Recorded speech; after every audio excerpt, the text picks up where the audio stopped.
Percaya nggak kalau ada benda yang memang itu menjadi sarana untuk mendatangkan uang atau mengundang uang? Namun perlu digarisbawahi ya, di sini bukan kita belajar untuk menjadi musyrik atau apapun ya, tapi ini sebenarnya menjadi sebuah anchoring yang itu bisa digunakan untuk menanamkan sugesti kepada kita, dan kita bisa menjadi orang yang memiliki pemikiran yang positif tentang bagaimana datangnya uang. Meskipun kadang kita menganggap sebuah barang itu adalah sesuatu yang memiliki energi dan itu bisa menjadikan diri kita sangat mudah didatangi oleh uang, dan berapapun yang kita inginkan mungkin kita akan diberikan kemudahan-kemudahan. Tapi perlu diingat, kita bukan menyembah barang itu atau benda itu, dan kita tidak mendewakan benda itu juga. Ini hanya sebatas sebagai anchoring ataupun ini sebagai ya istilahnya penambahan energi, karena benda-benda ini memiliki sebuah energi yang itu memang ya secara kuantum ya. Jadi kalau teman-teman belum paham yang namanya apa itu kuantum, ya mungkin suatu saat kita belajar bareng ya. Tapi saya nggak janji saya akan mengajarkannya kapan. Itu yang jelas, yang namanya energi kuantum itu selaras dengan apa yang ada dalam diri kita. Bagian-bagian terkecil yang ada di dunia ini ataupun benda-benda yang ada di dunia ini semua memiliki getaran. Jadi benda-benda tersebut bisa melakukan komunikasi dengan kita juga, dan dia memiliki energi yang positif yang bisa kita gunakan untuk mendatangkan uang. Apa kabar sahabat debat? Tentunya selalu dalam berlimpahan dan keharmonisan ya. Mungkin pernah menonton video saya yang ya benda-benda yang menarik uang, terus juga hewan yang bisa mendatangkan keberuntungan ataupun hewan yang bisa mendatangkan uang juga. Namun di sini kita akan membahas dari versi yang berbeda juga. Terus nanti kita akan mengulas ya, mungkin ada diskusi atau yang nggak sependapat silahkan skip, nggak usah nonton video ini, silahkan nonton video-video yang lain yang itu mungkin bagi Anda lebih bermanfaat ya. Karena kalau Anda memaksakan menonton tapi Anda pesimis, nanti takutnya Anda justru memiliki pikiran-pikiran yang kurang jernih. Kita langsung mulai di poin pertama, batu keberuntungan atau kristal keuangan. Beberapa orang percaya bahwa batu-batu tertentu memiliki energi yang dapat mendatangkan keberuntungan finansial ataupun keuangan. Saya jadi ingat ke sebuah cerita nih, ada orang yang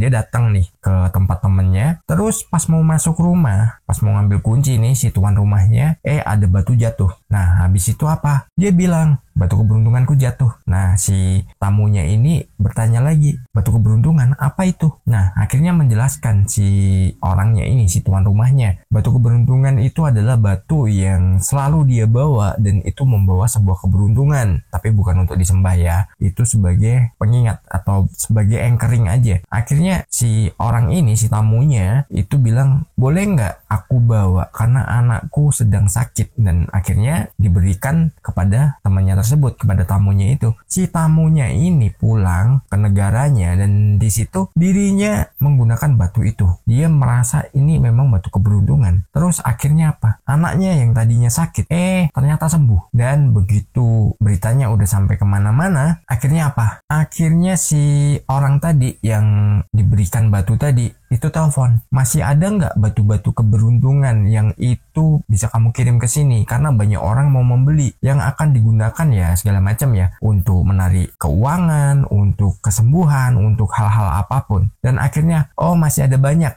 dan akhirnya dikirim dan itu dijual. Padahal kalau teman-teman tahu itu batunya dari mana, cuman batu dikali diambil. Itu sebenarnya sesuatu yang bisa kita tanamkan ya. Mungkin kalau untuk kristal ini teman-teman bisa ya, mungkin kristal ataupun batu giok itu biasanya dia memiliki energi yang dia menyerap energi panas ya, energi yang negatif itu bisa diserap. Dari situ teman-teman juga bisa menggunakannya. Anda punyanya apa? Kalau misalkan Anda cuman punya batu kali ya, pakai batu kali juga nggak apa-apa. Yang jelas bukan untuk disembah ya, bukan untuk didewakan, tapi itu digunakan untuk ya pegangan bahwa itu memiliki kekuatan. Dari situ nanti teman-teman tinggal afirmasikan untuk apa dulu. Misalkan ini batu keberuntunganku, entah itu batu kali, batu kristal ataupun batu giok atau batu apapun, berlian juga boleh ya. Ketika kita membawa itu, yakinlah bahwa kita ini orang yang beruntung, orang yang mudah sekali didatangi uang, dan kita terbebas dari segala bentuk beban finansial. Jadi kita hidupnya serba berkelimpahan dan kita bisa mendapatkan segala sesuatu itu dengan mudah, dan itu sesuatu yang akan selalu datang dengan gampangnya, dan itu akan membuat diri kita ini selalu beruntung dan dilimpahi banyak uang yang masuk, entah dari mana sumbernya. Mungkin uang kita udah menipis nih, entah di tabungan, entah di cash kita, tiba-tiba dapat tawaran, dapat transferan jualan, dapat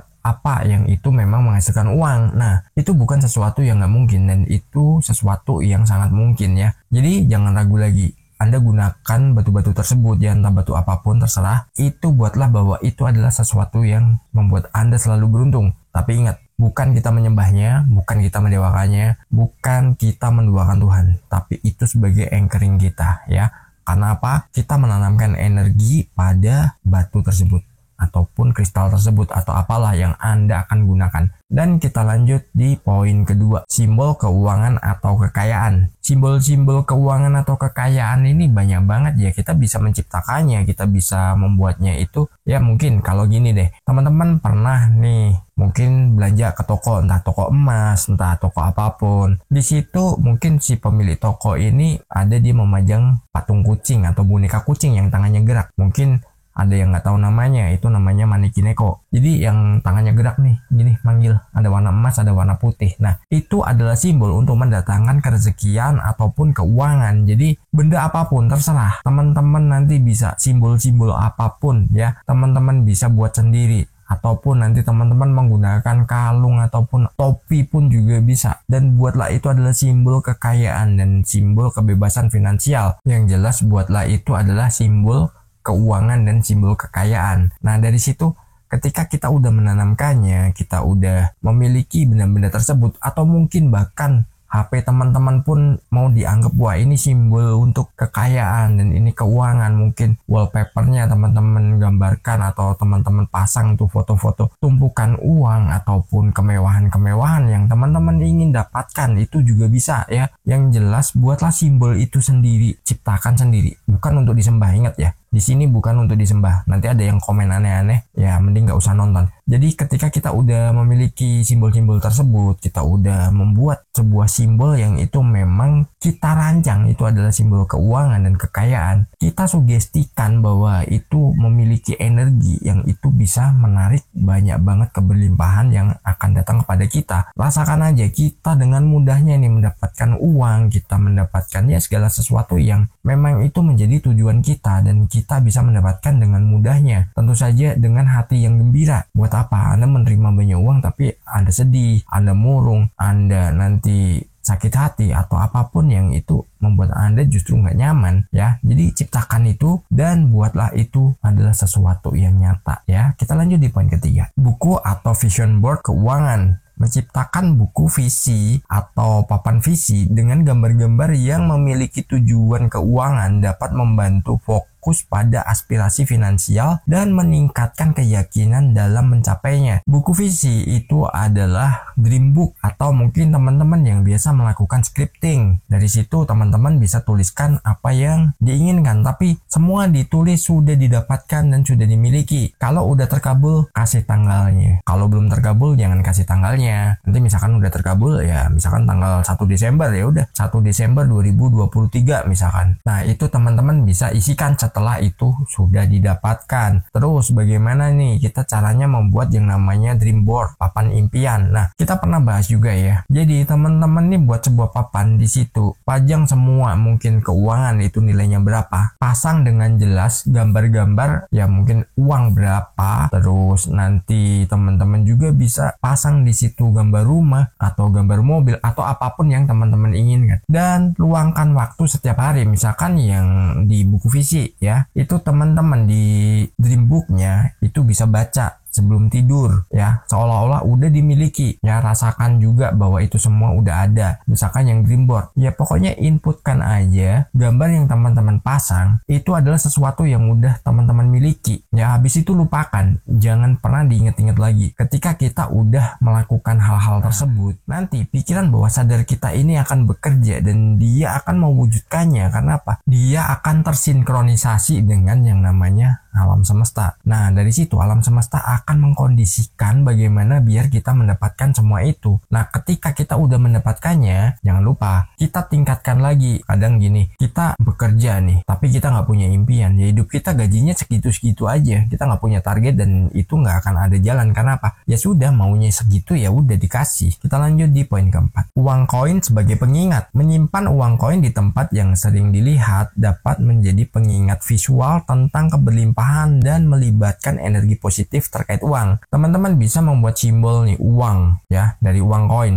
Koin ini juga memiliki energi kan, saya pernah bilang juga kan. Ketika kita udah menyimpannya atau kita menaruhnya di tempat khusus yang itu kita akan sering melihatnya. Dari situ apa? Dia juga memiliki sebuah pancaran energi yang itu akan membantu kita untuk menggenapi dari nilai berapa yang kita inginkan. Misalkan kita pengen nilai tertentu, kalau kurang mungkin itu kalau kita udah bersyukur, kita punya pengingat nih, oh iya ini koin itu adalah uang dan uang itu adalah sebuah keberlimpahan dan patut disyukuri. Nah, dari situ kita sering melakukannya. Dan jangan kaget, kalau koin-koin ini, dia juga akan mendatangkan nilai uang yang jauh lebih besar. Meskipun yang datang itu bukan uang koin juga. Berbagai macam. Ya, misalkan nih, uang cash, uang nyata ya, uang kertas. Bisa juga masuk ke e-wallet, bisa juga masuk ke rekening Anda. Bisa berupa cek, bisa berupa barang berharga yang senilai uang yang teman-teman inginkan. Itu adalah sebuah ya perpaduan energi. Karena apa? Koin kadang ada orang yang menyepelekannya, alah uang segini buang aja, alah uang segini nggak penting nih, nggak mau. Kadang ada pedagang juga yang rese banget nih, kita bayar dengan uang koin nggak mau, marah-marah. Bahkan kadang ada pengemis atau pengamen ya, maaf ya, dikasih uang koin aja nggak mau ya. Nah dari situ dirinya udah nggak menghargai. Karena apa? Ya dirinya nggak akan pernah mendapatkan keberlimpahan yang sangat luar biasa. Dan kita lanjut di poin kelima, mantra atau afirmasi keuangan. Membuat atau menggunakan mantra dan afirmasi positif seputar keuangan dapat membantu menciptakan pikiran yang positif dan fokus pada keberlimpahan. Ini sering banget kan kita bahas juga, bahkan ada video khusus yang bagaimana kita membuat jimat ya, mungkin teman-teman bisa cari ya, jimat kita taruh di dompet, jimat yang kita taruh di laci ketika kita berjualan, atau bagaimana kita menciptakan sesuatu kalimat-kalimat afirmasi yang mungkin di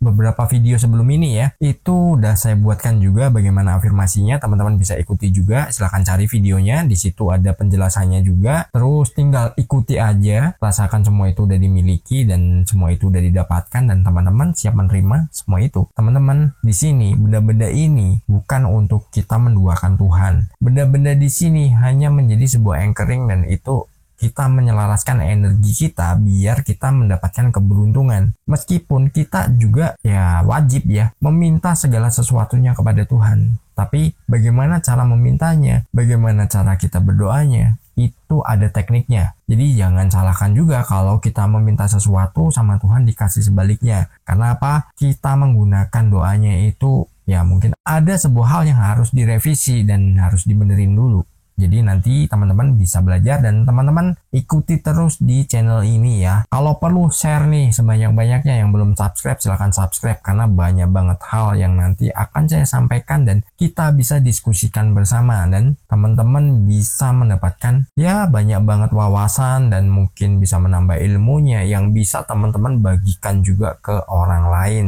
Sukses berkelimpahan.